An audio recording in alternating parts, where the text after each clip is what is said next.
By the end of 1187, Saladin stood at the height of his power.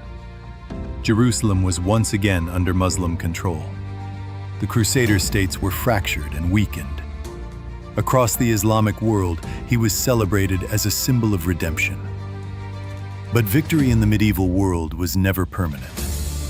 The fall of Jerusalem sent shockwaves across Europe.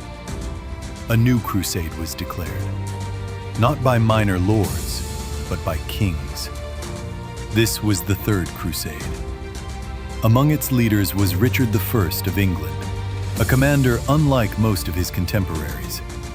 Richard was aggressive, disciplined, and personally fearless. He was also politically constrained. Saladin understood this.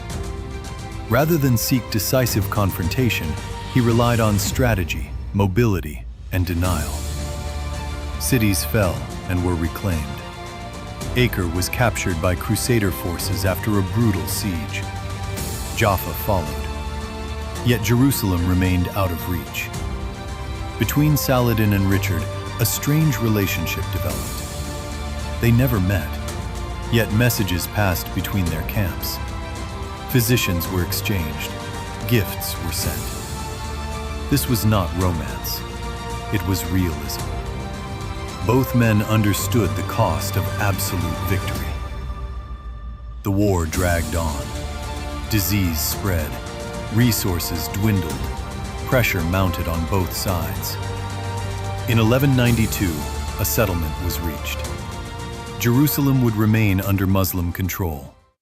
Christian pilgrims would be allowed access. The Crusader states would survive, but diminished. It was not a triumph. It was a compromise. Saladin had won what mattered most. Yet ruling proved harder than conquering. His empire was vast, but fragile. Authority depended on personal loyalty. Regional leaders tested his control. Unlike later rulers, Saladin built no lasting administrative system. His strength was personal. And personal power dies with the man. In 1193, Saladin died in Damascus. He left behind little wealth. His treasury could not fund a grand funeral. What he left instead was reputation. Christian chroniclers remembered his restraint. Muslim historians praised his justice. Later generations transformed him into legend. The truth is simpler. Saladin was a man of his time. He fought wars. He enforced order. He made hard decisions. But when others chose cruelty, he often chose restraint.